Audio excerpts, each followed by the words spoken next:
अब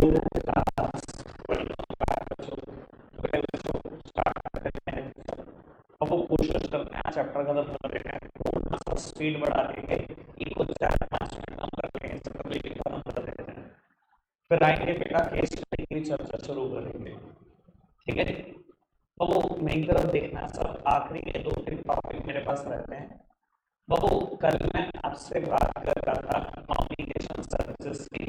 communication services में भी ना मैंने पोस्टल सर्विसेज बेटा कल करा दी, जो कि आधे से ज़्यादा यूजलेस थी, जो काम की थी उन पर मैंने इतना डिस्कशन कर दिया था कि बुक में भी उतना नहीं था, चाहे वो स्पीड पोस्ट हो, चाहे वो वेस्टर्न यूनियन के साथ कोलैबोरेशन की बात है, चाहे वो पासपोर्ट फैसिलिटी की बात थी।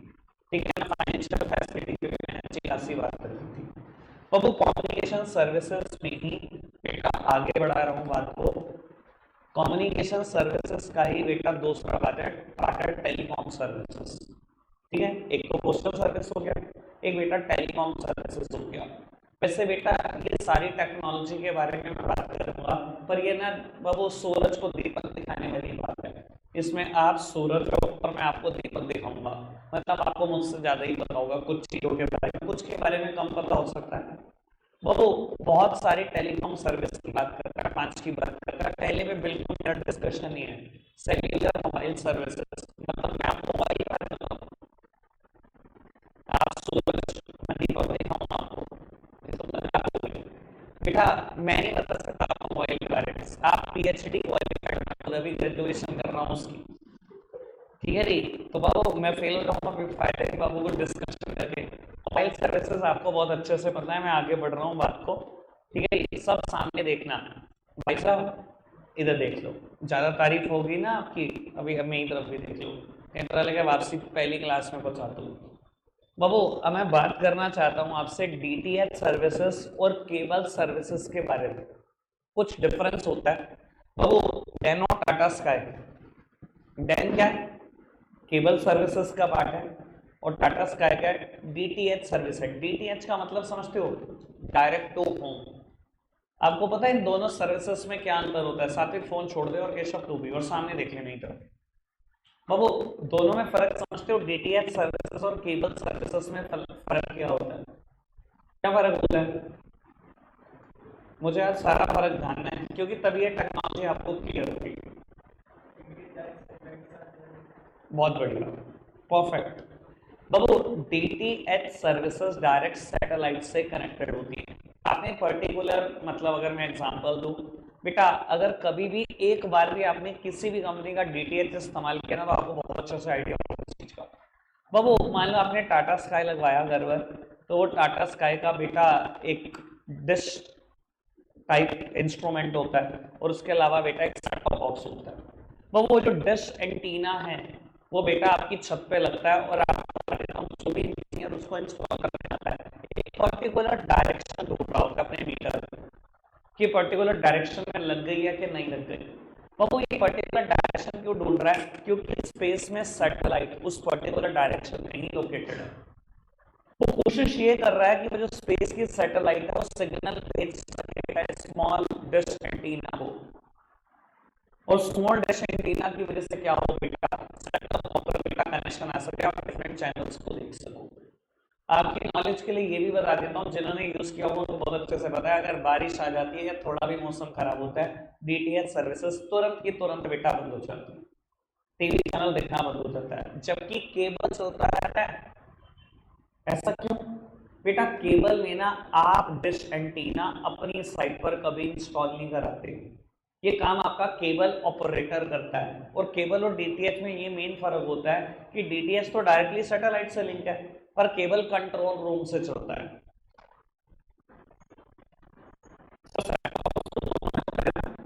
लेकिन केबल में आपने DTH sorry dish antenna install करा होता अपनी साइट पे? कभी नहीं। ये किसने करा होता है? जो भी आपका नेटवर्क प्रोवाइडर है डेन ने दिया होता है, वो कंट्रोल रूम से चला रहा है बेटा। समझ में आ रही बात? कोई दिक्कत कोई परेशानी तो नहीं? मेरा ख्याल में बिल्कुल क्लियर हूँ इस बात को लेकर। आगे बढ़ाते हैं बेटा बात को। सेल्यूलर मोबाइल हो गया, थर्ड और फिफ्थ वन की भी मैंने बात कर दी। फिक्स्ड लाइन सर्विसेज की बात करता हूँ बेटा। फिक्स्ड लाइन सर्विसेज मतलब बुक्स तो फिक्स लाइन बोलती हैं, पर मैं बता देता हूँ बेटा इसको लीज लाइन बोलते हैं। मैं आज से नहीं बोलता रहा इसको लीज लाइन, मैंने बहुत पहले एक नाम सुनी थी किसी से, लीज लाइन। क्या मतलब होता है बेटा बाबू, आराम से समझने की कोशिश करो। देखो आज की तारीख में तो अब हम ऑप्टिक फाइबर का इस्तेमाल करने लग गए, ठीक है ना। जियो फाइबर ने पैसा पहले लॉन्च करा, ठीक है, पहले पूरे देश में ऑप्टिक फाइबर बिछाए, पर अब वो जियो फाइबर उन सर्विसेज को आराम से बांट रहा है। लेकिन आप सिर्फ 4 साल पहले चले जाओ, सिर्फ कोविड से पहले वाली सिचुएशन याद करो, यार हमारे पास बहुत अच्छे ऑप्टिक फाइबर कनेक्शन नहीं थे। हम भी किस पर बैठे, वो तारों पर ही बेस्ड थे। तार कोई कट गई, कहाँ से फट गई, बड़ी दिक्कतें आती थी। ये ऑप्टिक फाइबर के थ्रू हमारे पास नेटवर्क नहीं आता था, ना उसकी स्पीड होती थी। बट मैं बता देता हूँ उस टाइम क्या ये सर्विसेज नहीं चलती थी, बट बहुत कॉस्टली थी। आम आदमी नहीं खरीद पाता था fix line services, lease line service कौन खरीदता था। मैं आपको बता देता हूँ पूरा बैंकिंग सिस्टम इंडिया का लीज लाइन पर है, आज से नहीं पिछले 30 सालों से। आप 30 साल पहले सोच कर तो देखो स्पीड इंटरनेट की। हमारे पास थे इंटरनेट कनेक्शन बहुत अच्छे, हमारे पास थी स्पीड, तो क्या बैंक काम नहीं करते थे? बैंक तो करते थे। बैंक कैसे काम करते थे? लीज लाइन तब से है। उस टाइम पर इतना कॉस्टली होता था कि पर मंथ 30-30 हजार रुपए देते थे बैंक लीज लाइन के, 30 हजार। आज भी बता देता हूँ बेटा, हमारे ऑप्टिक फाइबर थोड़े से डिफरेंट है, पर बेटा बैंक जो इस्तेमाल करता है वो बहुत डिफरेंट है। उनकी स्पीड हमारे से कई गुना ज्यादा है बेटा, कई गुना ज्यादा। हमारे से बहुत ज्यादा स्पीड है उनकी। इवन बेटा अगर मैं आपको एक बात और समझाने की कोशिश करूं, तो बेटा आपको आइडिया है कि नहीं है बाबू, जो हमारे सीएम है, यूपी के सीएम है या किसी भी स्टेट के सीएम है, यूपी के सीएम की मैं स्पेशली बात करता हूँ क्योंकि ये बातें पता लगती रहती है, कहीं ना कहीं कोई न्यूज़ कवर करती रहती है। हर हफ्ते में लगभग एक बार तो बेटा डिफरेंट डिस्ट्रिक्ट के डीएम से बात करते हैं। आप बताओ ये कौन सा कनेक्शन इस्तेमाल करते होंगे? Mobile services, obviously lease line यार, ऑब्वियसली फिक्स लाइन। और इनके जिस भी कंपनी का नेटवर्क इस्तेमाल करते होंगे वो कंपनी का नेटवर्क ऐसा नहीं होगा जैसा हमारा होगा, बहुत ज्यादा स्पीड होगी। जिनके थ्रू वो कॉन्फ्रेंसेस की जाती है, जिनके थ्रू वो वीडियो कॉन्फ्रेंसेस की जाती है, मानते हो ना इस चीज को? गवर्नमेंट के पास तो बहुत रिसोर्सेज हैं, हमारे पास तो उनके कंपैरिजन में 1% भी नहीं है, ठीक है ना। और वो आपको समझो, किसी भी स्टेट का सीएम, ये चाहे वीडियो कॉन्फ्रेंसिंग की बात कर रहा हूँ, 5 मिनट नेटवर्क इशूज है, उनके पास एक्चुअली में टाइम है क्यों नहीं है बेटा? तो दिन के 20 से 21 घंटे किसी स्टेट का सीएम हो यार, उनकी हालत बहुत खराब है। हमें यहाँ लगता है कि बहुत आराम कर रहे हैं, उनकी हालत बहुत खराब है हमसे।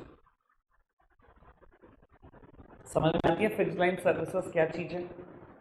कोई दिक्कत कोई परेशानी तो नहीं? जो ऑप्टिक फाइबर का इस्तेमाल कॉम्बिनेशन बाबू आगे बढ़ाते हैं आपको बेटा। 20 services very small virtual company बेटा, ये टेक्नोलॉजी सिमिलर टू डीटीएच है, बेटा इससे ना कोई चैनल नहीं देख सकते आप,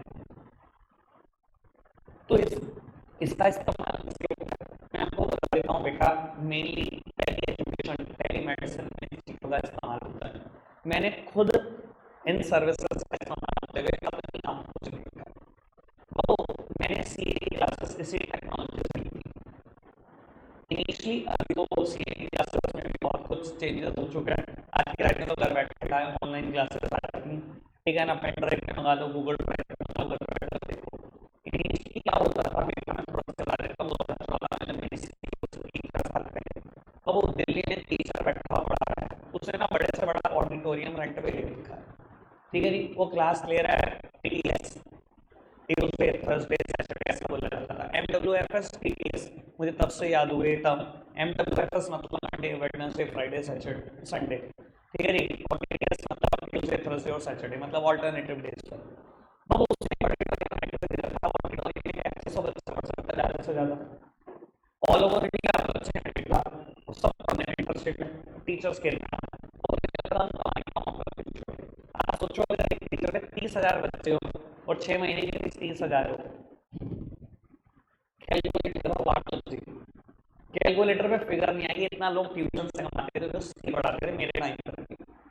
वो पढ़ाते किस टेक्नोलॉजी से, उस टेक्नोलॉजी का नाम रीसेट था। उन्होंने एक सैटेलाइट के लिए establish किया हुआ था स्पेस में। क्या करते थे बेटा, वो सेंटर बांटते थे फ्रेंचाइज को अलग अलग सिटीज में। दिल्ली में एक सेंटर है, दिल्ली में दूसरी जगह पे दूसरा सेंटर है, करोल बाग में तीसरा सेंटर है, पटेल नगर में तीसरा सेंटर है, लाजपत नगर में चौथा सेंटर है। दिल्ली में पीसीओ सेंटर खुद पढ़ा कर रहे हैं वेलकम मेट्रो स्टेशन के पास। सेंटर बना रखे हैं,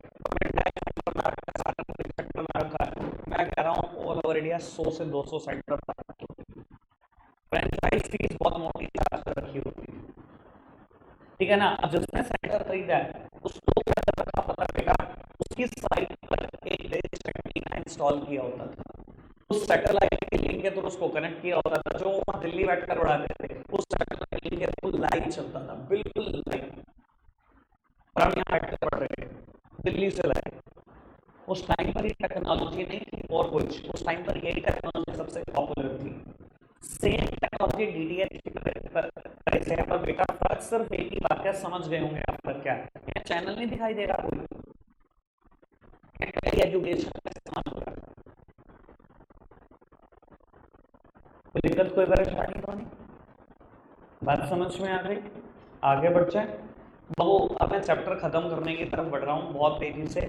अगला टॉपिक है ट्रांसपोर्टेशन। मुझे कुछ भी नहीं पता, जितना पहले चैप्टर में आपने ट्रांसपोर्टेशन के बारे में पढ़ा है ऑक्सिलरीज टू ट्रेड में, उतना ही यहाँ पर है, कोई अलग टॉपिक नहीं है, बस पैराग्राफ गड़े हुए हैं, कोई भी टॉपिक ट्रांसपोर्टेशन में और नहीं है। उसके बाद सीधा टॉपिक स्टार्ट हो जाता है वेयरहाउसिंग, ठीक है। बस ये मेरा लास्ट टॉपिक है, कोशिश करता हूँ आज खत्म हो सके, ठीक है मेरे बच्चों। चैप्टर नंबर 4 डन हो जाएगा, तब से केस स्टडी शुरू कर देंगे इसकी, ठीक है जी। सर मेरा सिलेबस बहुत जल्दी हो जाएगा, ये बात मैंने आज अकाउंट्स में भी बताई है और मैं यहाँ पे भी बोल रहा हूँ, आप अपनी चिंता करना शुरू करो।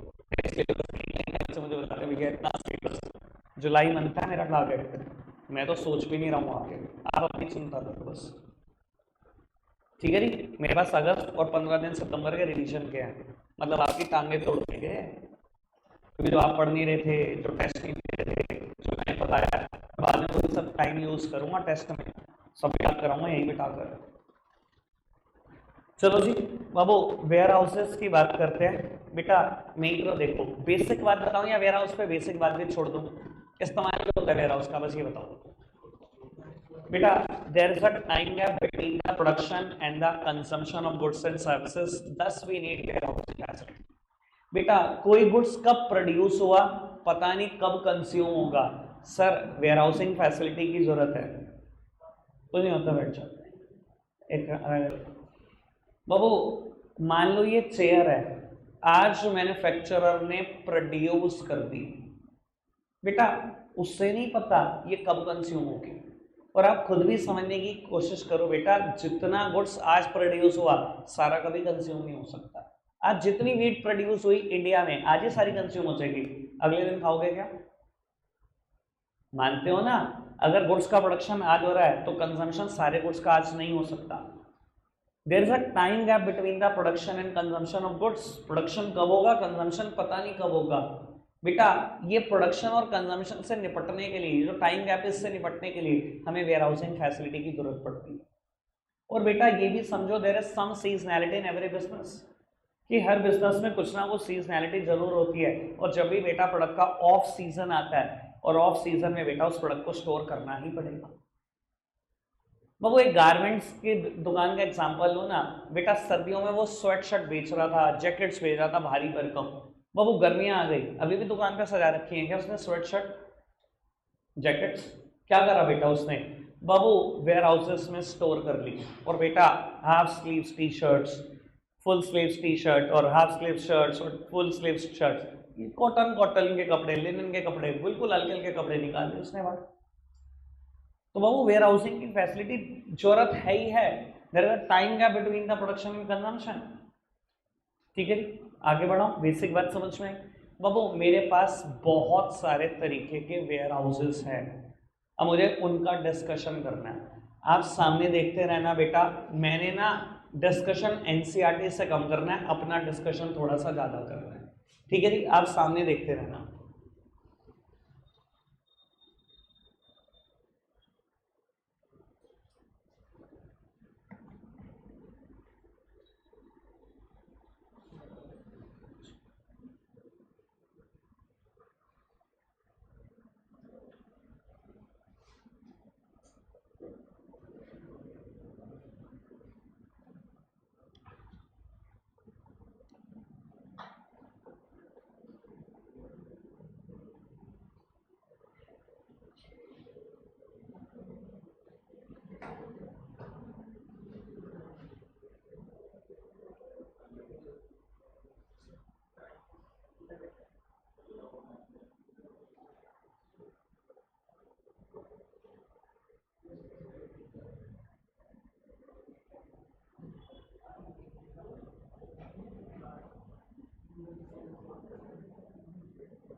लो बस बस बस बस। मेरा टारगेट गलती से भी रह गया ना, आप सब जिम्मेदार होंगे जितना बोल रहे हो। बाबू मैं बात कर रहा हूँ टाइप्स ऑफ वेयर हाउसेस की। बेटा ये स्ट्रक्चर ऐसा कहीं पर किसी किताब में नहीं दिखेगा, कुछ भी नहीं दिखेगा।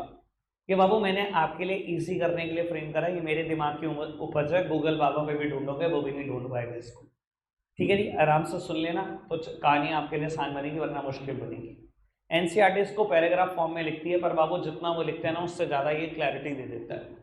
बाबू अगर मैं बात करूं तो 5 तरीके के वेयर हाउसेस टोटल एग्जिस्ट करते हैं बेटा दुनिया में। Private ware house, public ware house, bonded ware house, government ware house and cooperative ware house. मैंने इनको 2 बेसिस पे कंपेयर कर दिया बेटा। ओन्ड बाय, ये वेयर हाउस ओन कौन करता है और गुड्स किसको बिलोंग करते हैं जो इन वेयर हाउस में पड़े होते हैं। सर जैसे कि नाम सजेस्ट करता है प्राइवेट वेयर हाउस, बेटा ये प्राइवेट सेक्टर का ही है और प्राइवेट सेक्टर के ही गुड्स पड़े होते हैं। जैसे कि बेटा प्राइवेट सेक्टर में कौन कवर होता है, गवर्नमेंट के अलावा जितनी भी एंटिटी है सब प्राइवेट सेक्टर है। बाबू मान लो आपके फादर एक राय वाला दुकान ओन करते हैं। बाबू दुकान का स्पेस कम है, 50-50 लाख की दुकान है, बहुत महंगी दुकान है, स्पेस बहुत कम।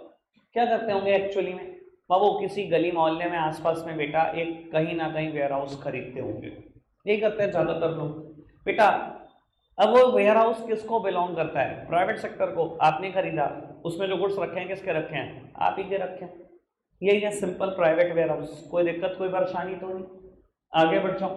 बाबू पब्लिक वेयर हाउसेस क्या होते हैं बेटा, these are owned by the government, but बेटा इसमें जो गुड्स पड़े होते हैं वो प्राइवेट सेक्टर के पड़े होते हैं और गवर्नमेंट रेंट चार्ज करती है अपने वेयर हाउसेस का।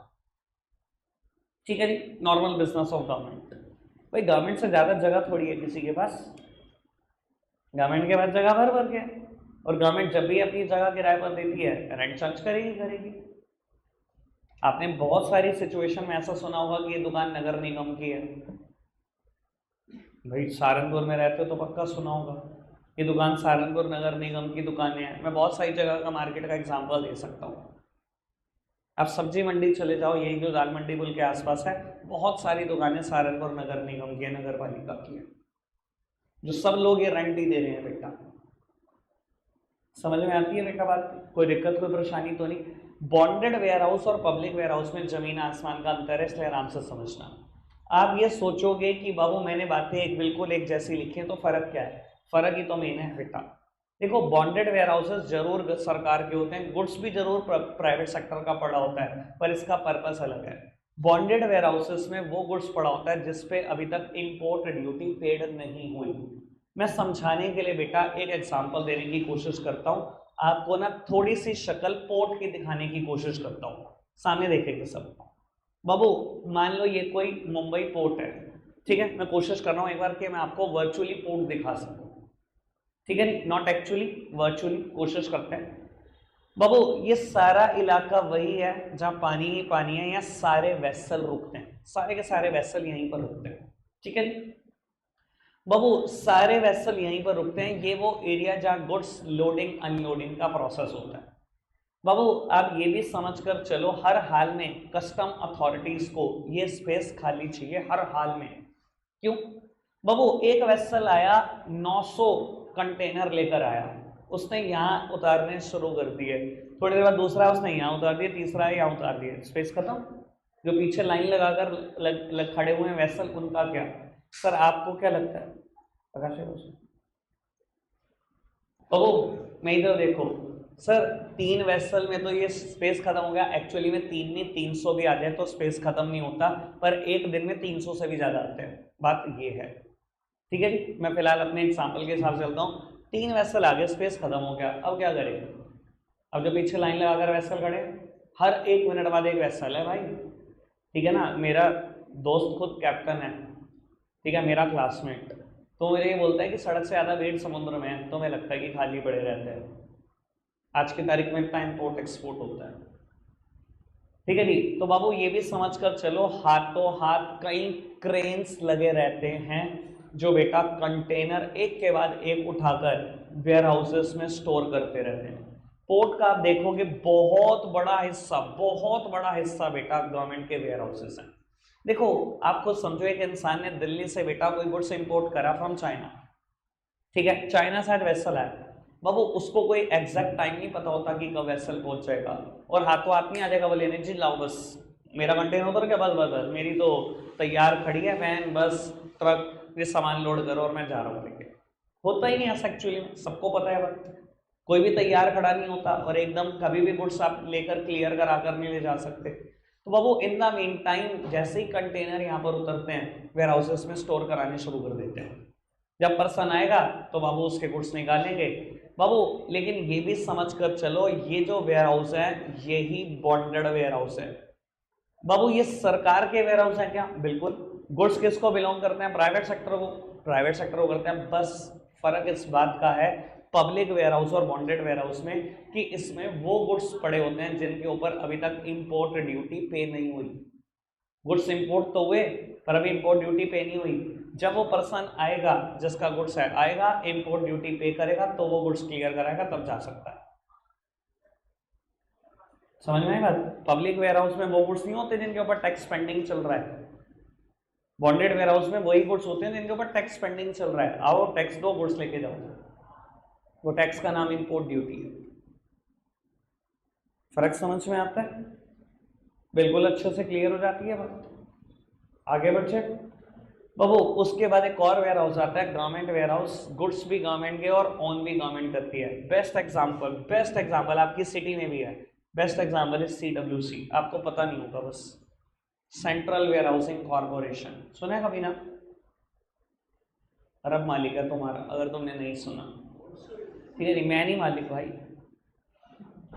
10 हो गए बाबू। नहीं करो देखना बाबू, जनता रोड पर अशोका के बराबर में गली है, आप जाओ बिल्कुल सीधा हरटी चौक की तरफ, तो बेटा CWC लेफ्ट हैंड साइड पे देखना येलो कलर की बिल्डिंग आएगी जहां पर इलेक्शन के बाद वोट काउंटिंग भी होती है। वोट काउंटिंग भी वहीं पर होती है। CWC की बिल्डिंग है, बाहर बहुत अच्छे से लिखा है सेंट्रल वेयर हाउसिंग कॉर्पोरेशन। बेटा वो where houses owned by government है और उसमें जितना गुड्स पड़ा है वो गवर्नमेंट का ही है। कौन सा गुड्स स्टोर करते हैं मैं थोड़ा सा ये भी आइडिया दे देता हूँ बाबू। आपको पता है एक टर्म आती है इकोनॉमिक्स में, शायद आपने कभी सुनी हो, सोशल साइंस में, MSP, मिनिमम सपोर्ट प्राइस, सबने सुनी है टर्म बाबू। Before the crop season government हर साल हर क्रॉप की एक MSP डिसाइड करती है, ठीक है जी। लेट्स सपोज वीट का MSP डिसाइड करा। बेटा ऐसा क्यों किया जाता है, MSP क्यों डिसाइड होता है? ताकि लोग एनकरेज हो क्रॉप को प्रोड्यूस करने के लिए, ताकि लोग एनकरेज हो क्रॉप को प्रोड्यूस करने के लिए। बेटा आपने क्या किया, सरकार ने वीट का MSP डिसाइड करा 10 रुपये पर केजी, ठीक है जी। आपको लगा यार कोई भी कुछ नहीं खरीदेगा तो सरकार तो 10 रुपए किलो में वीट खरीदे लेगी ना, आपने वीट प्रोड्यूस कर दिया। यही होता है ना मिनिमम सपोर्ट प्राइस, वो प्राइस जिस पे सरकार बाय करने को तैयार है आपसे गुड्स अनलिमिटेड। बाबू वीट बहुत हो गई इस साल, ठीक है जी। शुरू में वीट का प्राइस 15 रुपए किलो रहा, मार्केट प्राइस अगर MSP से ज्यादा है ऑब्वियस सी बात है आप मार्केट में बेचोगे। आपने 15 रुपए किलो बेचा, फिर प्राइस 14 आ गया, आपने 14 पे बेचा, फिर प्राइस 13 आ गया, 13 पे बेचा, फिर 12 आ गया, 12 पे बेचा, वो फिर मार्केट प्राइस 9 रुपए आ गया गिरते गिरते। अब क्या होगा सर, 9 रुपए में बेचना चाहोगे मार्केट में या 10 रुपए का सरकार को बेचना चाहोगे? ऑब्वियसली आप सरकार को बेचना चाहोगे। आपने बेटा सरकार को अपनी जितनी क्रॉप थी सारी बेचनी, सरकार खरीदने में इंटरेस्टेड रहती है ऐसी चीजें, वजह भी है उनके पास, क्योंकि बाबू इंडिया बहुत बड़ी कंट्री है, कहीं ना कहीं कोई ना कोई नेचुरल कैलामिटी आई जाती है हर साल देश में। बाबू नेचुरल कैलामिटी आएगी, सरकार को यही product free of cost supply करना पड़ जाएगा। दूसरी बात, अगर नहीं भी आए और भगवान करे नहीं आए कहीं पर भी, तो सरकार राशन शॉप के through, PDS public distribution system के थ्रू यही वीट जो 10 रुपए किलो खरीदा होगा 1 रुपए किलो बेच देगी। आपको पता है राशन शॉप में क्रॉप कहां से आती है? यहीं से आता है भैया सारा वीट, CWC से, सेंट्रल वेयर हाउसिंग कॉर्पोरेशन। समझ में आ गई होगी अब शायद बात कि गुड्स किसके और ऑन कौन करता है। कोई दिक्कत कोई परेशानी तो नहीं? आगे बढ़ जाए बाबू। Last type is cooperative warehouse. सब जैसे कि नाम सजेस्ट करता है, these warehouses are owned by the cooperative society, और गुड्स भी किसके पड़े हुए हैं? कोऑपरेटिव सोसाइटी के ही पड़े हुए हैं। मैं वैसे अगर मेरे को कुछ याद कराना हो तो कोऑपरेटिव सोसाइटी के 6 पार्ट थे, मैंने एक दिन कराए थे। समर वेकेशन से बिल्कुल पहले वाले दिन बाबू, नाम था मार्केटिंग कोऑपरेटिव सोसाइटी।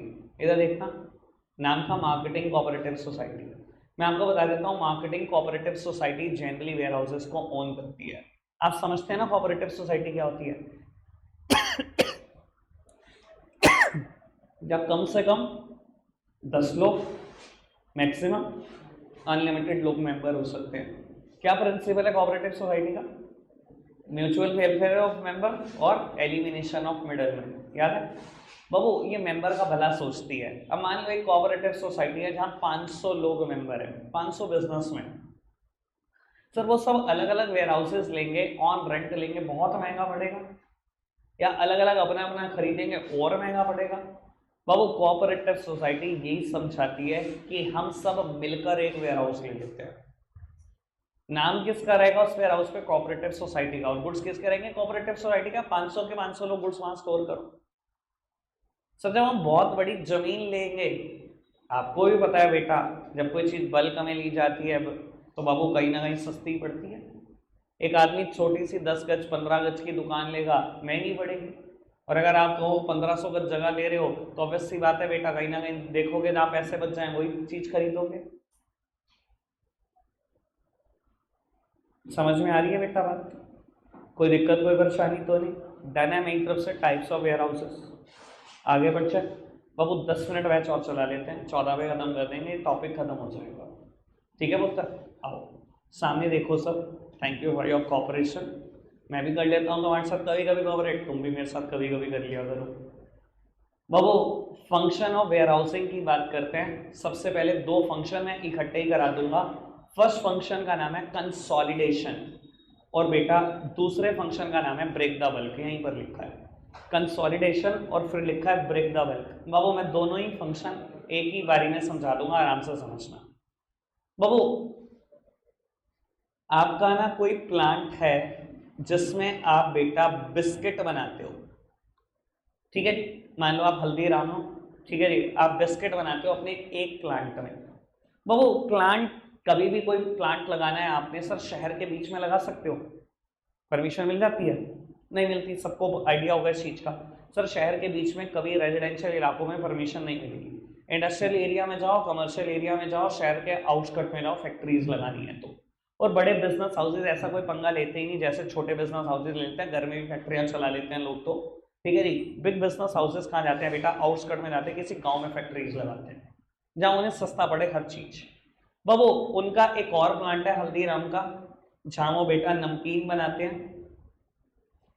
बाबू उनका एक और प्लांट है जहां पर बेटा वो चिप्स बनाते हैं। बिस्किट भी बनाता है हल्दीराम, नमकीन भी बनाता है, चिप्स भी बनाता है, और बड़े एग्जाम्पल हो सकते हैं बेटा, पर एग्जाम्पल को थोड़ा शॉर्ट ही रखते हैं। बाबू ये क्या करते हैं, ये डिफरेंट लोकेशन पर प्लांट है, अलग अलग गांव में, अलग अलग आउटस्कर्ट पर है, अलग अलग सिटी।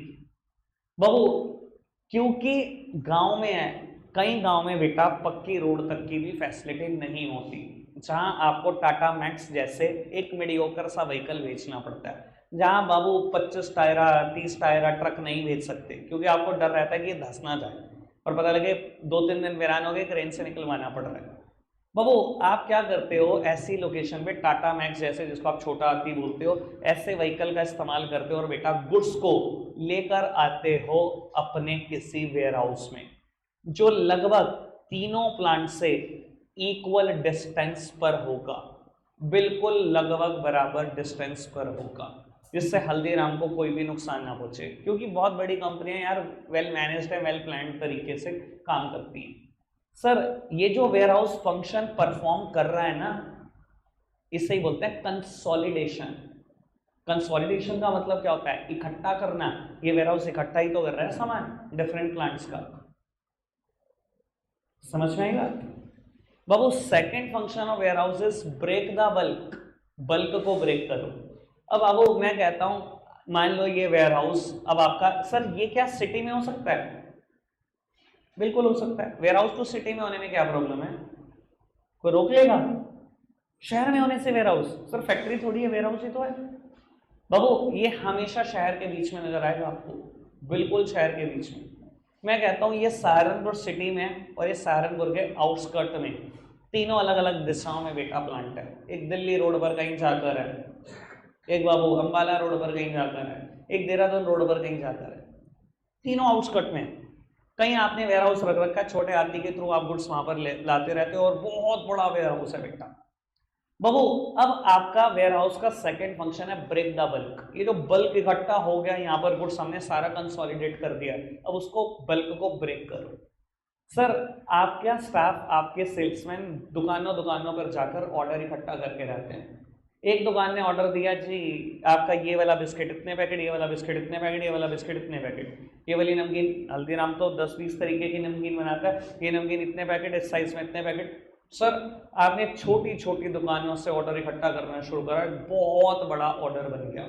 अब आप क्या करते हो बेटा, टाटा मैक्स जैसे व्हीकल या बेटा रेडियो जैसे छोटे व्हीकल के थ्रू दुकानों दुकानों पे गुड्स पहुंचाते हो। आपने देखा होगा सबने जरूर कि किसी कन्फेक्शनरी शॉप पर बेटा कोल्ड ड्रिंक के करेट्स उतर रहे हैं, और देखा होगा बेटा वो जाली लगा हुआ एक छोटा सा रेड़ा होता है, क्या बाबू टाटा मैक्स जैसा एक व्हीकल होता है। सबने देखे हैं ये व्हीकल, देखे ना सामान उतरते टाइम। तो बाबू यहाँ वेयर हाउस जो फंक्शन परफॉर्म कर रहा है ये क्या है, ब्रेक द बल्क। पहले बल्क इकट्ठा कर लो, फिर यहीं से बेटा उस बल्क को ब्रेक कर दो। क्या मैं क्लियर हूं इस बात को लेकर? दोनों फंक्शन समझ में आते हैं। बाबू तीसरा फंक्शन है स्टॉक पाइलिंग। शायद बाबू तीसरा फंक्शन है स्टॉक पाइलिंग। स्टॉक पाइलिंग का मतलब कुछ और नहीं होता बेटा, स्टॉक लगाना, जो मैंने अभी एग्जांपल दिया था वही चल जाएगा। बाबू there is some seasonality in every business, मैंने बात बोली थी, अभी गारमेंट का एग्जांपल दिया, तो बाबू वहाँ स्टॉक पाइल ही तो कर रहे हो आप, क्योंकि मेरे प्रोडक्ट का ऑफ सीजन है तो गुड्स को कहाँ स्टोर करोगे, वेयर हाउसेस में। दुकान में कोई भी डिस्प्ले नहीं करता ऐसी चीजें।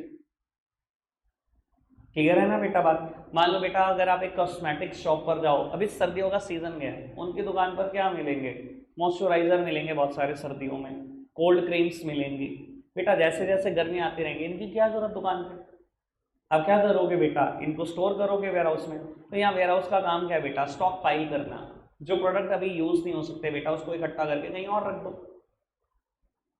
ठीक है ना जी, ये basic function of ware house है। 3 फंक्शन डन है। Fourth one is value added service, सबसे काम की बात। बाबू कहते हैं वेयर हाउसेस कुछ वैल्यू एडिशन सर्विसेज भी देता है, आपके प्रोडक्ट की वैल्यू बढ़ जाती है। कैसे बढ़ जाती है मैं थोड़ा सा आइडिया देता हूँ। बाबू आप एक शहर के मान्य हुए गारमेंट्स हो, डैश डैश गारमेंट्स, मैं नाम नहीं ले सकता किसी का, आपको आइडिया होना चाहिए, बहुत सारे गारमेंट्स हैं मान्य हुए। ठीक है जी, ये जीन्स खरीद कर लाते हैं दिल्ली से, करोल बाग मान लो या टैंक रोड, 2-3 जगह फेमस है, वहाँ से जीन्स खरीद कर लाते हैं और यहाँ बेचते हैं। जीन्स कैसे आती है मैं आपको थोड़ा सा आइडिया दे देता हूँ। बाबू एक जीन्स के ऊपर दूसरी जीन्स गांठ बंध के आती है। ठीक है जी, 25-25 30-30 जीन्स एक के ऊपर एक गांठ बांध रखी होती है, कभी शायद आपने देखने का मौका मिला हो। ठीक है जी, उसने खरीदी बेटा 600-700 रुपये पर पीस फ्रॉम दिल्ली, मान लो 700 रुपये पर पीस। ठीक है, सहारनपुर पहुंची। अब सर वो अपने टैग लगाकर बेचता है, किसी भी जीन्स पे 2500 से कम का टैग नहीं मिलता। सर क्या आपके सामने वो टैग लगाएगा आपको अच्छा लगेगा? दुकान पे करेगा ये काम? कभी भी नहीं होता भाई, क्या बात कर रहे हो। कहाँ उतरेगा ये गुड्स? वेयर हाउस में। वेयर हाउस में गुड्स उतार गया, क्या होगा मैं थोड़ा सा सर्विसेज के बारे में एक्सप्लेन कर देता हूँ। सबसे पहले आयरनिंग होगी, बिल्कुल आयरन कर दिया, क्योंकि बेटा जब आप गांठ बांध के लाते हो बहुत सारे तो दाग ही पड़ जाते हैं बेटा। ठीक है ना, दिख जाता है कि कहीं ना कहीं ये नॉन आयरन है। बाबू आपने आयरनिंग करा ली अच्छे से, आयरनिंग कराने के बाद आप उसको फोल्ड करते हो, रोल करते हो। ठीक है ना, जैसे हम परौंठी खाते हैं ना रोल करके, बिल्कुल वैसे ही जीन्स रोल करते हो, और कुछ नहीं एक रिबन बांध देता है रेड कलर का और एक टैग पेस्ट कर देता है मशीन से अपना, डैश गारमेंट्स MRP 2500। 700 का प्रोडक्ट खरीदा, 50-100 रुपये आने जाने का खर्चा खर्च करा, 50-100 रुपये की और सर्विसेज खर्च कर ली होंगी बहुत ज़्यादा, मैं मान लूँ तो 900 रुपये, 2500 रुपये टैग लग गया। कोई भी दुकान में जाए 20% डिस्काउंट, बहुत बढ़िया कस्टमर है, 30% डिस्काउंट, बहुत बढ़िया है, 40% डिस्काउंट, 40% भी डिस्काउंट दे दोगे भाई, 2500 में से 1000 ही गया, 1500 की भी जीन्स बिक गई, तो अब वो आपको 850-900 की पड़ी हुई है। यहाँ जो आपने काम करा ना यही वैल्यू एडेड सर्विसेज है। आपको नहीं लगता अपने प्रोडक्ट में वैल्यू ऐड कर दी? ये वेयर हाउस का चौथा मेन काम है। बहुत सारे ऐसे काम होते हैं depending upon various business ware house में जो वैल्यू ऐड करते हैं प्रोडक्ट की। ये मैंने गारमेंट्स का एग्जांपल दिया। ये काम नहीं हो सकते ना कस्टमर के सामने शॉप पर। आगे बढ़ाते हैं बेटा बात को। बाबू बस दो बातें बचती हैं चैप्टर पैक बेटा। Fifth one is price stabilising. बेटा ये मैं 1 मिनट के बाद कराता हूँ। मैं सबसे पहले 6 हेडिंग की बात करना चाहता हूँ, फाइनेंसिंग। फाइनेंसिंग मतलब लोन का मिलना। मेरी तरफ देखना बेटा। बाबू आपको पता है कि नहीं पता, मैं फर्स्ट चैप्टर में बोल चुका हूँ, वेयर हाउसेस में दोनों चीजें आती हैं, godown as well as cold storage. जिन्होंने फर्स्ट चैप्टर मुझसे पढ़ा नहीं याद होगा। कोल्ड स्टोरेज क्या होता है? जहाँ बेटा हम पेरिशेबल प्रोडक्ट इस्तेमाल स्टोर करते हैं, just like fruits, vegetable, dry fruits, spices. बाबू अगर आप एक फ्रूट खरीदते हो एप्पल, ठीक है, और बाहर रख देते हो खुले में, कितने दिन चल जाएगा, ठीक रह जाएगा? गर्मियों में 2-3 दिन, सर्दियों में तो 4-5 दिन, उसके बाद दाग लगना शुरू हो जाएगा, खराब होना शुरू हो जाएगा। सर क्या पेरिशेबल प्रोडक्ट को गोडाउन में फेंका जा सकता है? नहीं बेटा, उन्हें कहाँ स्टोर किया जाता है? कोल्ड स्टोरेज में, जो बड़े बड़े फ्रिज हैं बेटा, ठीक है ना। कोल्ड स्टोरेज कुछ और नहीं, बड़े बड़े फ्रिज हैं। मैं जब चैप्टर 1 का डिस्कशन करूंगा दोबारा बताऊंगा इसके बारे में, अभी मेरे को स्पीड पे खत्म कर रहे हैं। तो बाबू आपकी एक दुकान है मॉर्गन्स में, आप ड्राई फ्रूट्स बेचते हो। आपको आइडिया है ड्राई फ्रूट्स कितना महंगा है? 40-40 किलो, 50-50 किलो की बोरी है कैशियो की। कितने रुपए किलो? 1600 रुपए किलो। बाबू एक एक बोरी 64-65 हज़ार की है। कुछ चीज़ें 1-1 लाख रुपए की भी है, ठीक है ना। एक ड्राई फ्रूट आता है चिलगोजा, शायद आपने नाम सुना हो, वो 2500-3000 रुपये किलो तक भी चला जाता है। मैं आलमंड की बात करूँ, मैंने यहाँ से आलमंड भी देखे हुए हैं जो 3200 रुपये किलो हैं, जिसमें देखो जो हम बादाम खाते हैं वो नहीं होता जो मेमोरी शार्प करता है, कुछ भी होता है। हमने क्या करना है, आलमंड खरीदने खाने शुरू करने, हमें लगता है कि दिमाग बढ़ेगा, कुछ नहीं, गैस के अलावा कुछ नहीं होगा, कुछ भी नहीं होगा इस आलमंड में बेटा। अगर मैं कहूँ तो 0% आलमंड ऑयल है। मार्केट में ऐसे बादाम भी आते हैं 3200 रुपये किलो है, मैंने खुद बादाम देखे हुए हैं। 100% आलमंड ऑयल है। एक दिन में 5 खा लो, दिमाग बताना कितना तेज होगा। ऐसे आलमंड भी आते हैं। अब आप समझो 3200 रुपये किलो कोई चीज़ है, 40 किलो की बोरी है और वो आपकी स्टोर है। और एक बोरी तो नहीं रखी होगी, अगर आपका होलसेल का काम है, आप मोरगंज में हो बाबू, आपने 100 बोरिया ड्राई फ्रूट स्टोर किया हुआ है कोल्ड स्टोरेज में, ठीक है जी। यार रेंट देते हो आप, अपना नहीं है कोल्ड स्टोरेज, क्योंकि कोल्ड स्टोरेज सेटअप करने में बहुत कॉस्ट आती है। अब बाबू आपको लोन की जरूरत है। सर जब आप कोल्ड स्टोरेज में गुड्स रख के आते हो, कोई ना कोई रसीद आपको मिलती है, कोई ना कोई रसीद तो मिलती होगी, गुड्स आपके हैं, आपको बिलोंग करते हैं। सर अगर आपको लोन लेना है, आप बैंक के पास अप्रोच कर सकते हो और वो रसीद उनके फेवर में एंडोर्स कर सकते हो। जब वो रसीद आपके पास नहीं रहेगी, कभी कोल्ड स्टोरेज से गुड्स निकाल पाओगे? नहीं निकाल पाओगे। यानी कि बेटा होता है, ये होता है लोन लेना अगेंस्ट गुड्स। समझ में आई ना? वो रसीद आपने बैंक को ही एंडोर्स कर दी, बैंक के पास से गिरवी रख दी। अब मान लो आपका वहां माल पड़ा है 50 लाख रुपए का, आपको 20 लाख के लोन की जरूरत है, बैंक ने आपको 20 लाख का लोन दे दिया, क्योंकि बैंक नहीं घबरा रहा। बैंक को बहुत अच्छे से पता है आप गुड्स निकाल नहीं पाओगे, गुड्स वजह से मेरे पास रसीद पड़ी है, 50 लाख के गुड्स मेरे पास है, 20 लाख का लोन देने में क्या हर्ज। तो बाबू ऐसे लोन भी मिल जाता है आपको यूजिंग वेयर हाउसेस। अब मैं आपको बताता हूँ, एनसीईआरटी ने बड़ा नाम शनाप लिखी हुई है, लैंग्वेज बिल्कुल इग्नोर करो, जो मैंने बात बोल दी बिल्कुल परफेक्ट है, ठीक है जी। अब बाबू एक फंक्शन मेरा बचता था, प्राइस स्टेबलाइजेशन। बेटा वेयर हाउस का काम होता है प्राइस को स्टेबल रखना। बेटा प्राइस तभी स्टेबल रहता है जब डिमांड और सप्लाई बिल्कुल बराबर रहे। अब मैं कहता हूं अभी हाल ही में सीजन जा रहा है लीची का। सर आप डिमांड करते हो लीची भर भर के मिल रही है, कोई प्रॉब्लम है लीची मिलने में? नहीं मिल, अभी तक तो कोई दिक्कत नहीं हो रही थी, अभी 4-5-7-8 दिन पहले तक समझ लो। बाबू जितनी डिमांड कर रहे हो उससे ज्यादा ही सप्लाई है, प्राइस स्टेबल बना हुआ है, कोई दिक्कत नहीं। अब मैं कहता हूँ धीरे धीरे ऑफ सीजन शुरू हो रहा है, सारे के सारे फ्रूट्स का जो समर में आते थे, मैंगोज खराब होना शुरू हो गया, वो जो सफ़ेदा आता था वो वाली उनकी वैरायटी खत्म हो गई, सफ़ेदा खत्म हो गया। मतलब अगर आपको थोड़ा सा समझ है तो मैं बोलूँ, वरना छोड़ो। वाटरमेलन खत्म हो गया, ये पता तो लग ही गया होगा इतना तो। चलो वाटरमेलन का ही एग्जाम्पल कंटिन्यू करते हैं, जो पता है उसके बारे में बात करते हैं। अब मैं कहता हूँ बेटा धीरे धीरे नवंबर की तरफ हम बढ़ रहे हैं। नवंबर आ गया, वेडिंग सीजन आ गया, आपके घर में शादी, आप चाहते हो फ्रूट चाट का एक स्टॉल लगे, ठीक है जी। You want to buy watermelon, अच्छा फ्रूट है, सब शौक से खाते हैं, आपका मन है कि ये तो पक्का स्टॉल में होना चाहिए। अच्छा एक बात बताओ, अगर इस टाइम आप डिमांड करोगे नवंबर में, सप्लाई है? सप्लाई तो नहीं है। बाबू कितना प्राइस हो जाएगा जब डिमांड होगी मेरी और सप्लाई नहीं होगी? बहुत प्राइस मांगेंगे। जो शायद 10 रुपए किलो चीज मिलती थी वो 200 रुपए किलो मांग लेगा कोई आदमी। उसका क्या जाता है? सर वेयर हाउसेस का काम होता है प्रोडक्ट को ऑफ सीजन भी सप्लाई करना ताकि प्राइस स्टेबल बना रहे। अब आज की तारीख में लोग क्या करते हैं, कोल्ड स्टोरेज में भर भर के सामान रखते हैं, भर भर के सामान। आज की तारीख में मुझे दिसंबर पीक में भी, जनवरी पीक में भी वाटरमेलन खाने को मिल जाएगा, सब जानते हैं बात। अगर हम शादियों में जाते हैं दिसंबर में वाटरमेलन मिलता जरूर है। ये कैसे मिल पा रहा है? कोल्ड स्टोरेज है ना। अब आज की तारीख में बेटा अगर आप डिमांड कर रहे हो ना दिसंबर की भी, कोल्ड स्टोरेज की वजह से बहुत सप्लाई आती है प्रोडक्ट की। आप जितनी डिमांड करो उतना मिल जाएगा आपको बड़ा इजली, क्योंकि बेटा प्रोडक्ट मेरे को ऑफ सीजन भी इतना इजली मिल रहा है, तो बेटा प्राइस स्टेबल बना रहता है। हाँ थोड़ा सा इंक्रीज तो जरूर होगा, पर ऐसा नहीं कि बेटा 10 की चीज 200 रुपए किलो हो गई। देखो थोड़ा तो इंक्रीज मांगेगा ना, उसने 6 महीने बेटा उसको स्टोर कर रखा है कोल्ड स्टोरेज में, रेंट भी तो दे रहा है वो कोल्ड स्टोरेज का, आपसे ही तो निकालेगा वो, 50 रुपए किलो बेच देगा आपको। तो बेटा वेयर हाउस का एक फंक्शन ये भी है कि प्राइस को स्टेबल बनाए रखना चाहता है वेयर हाउस।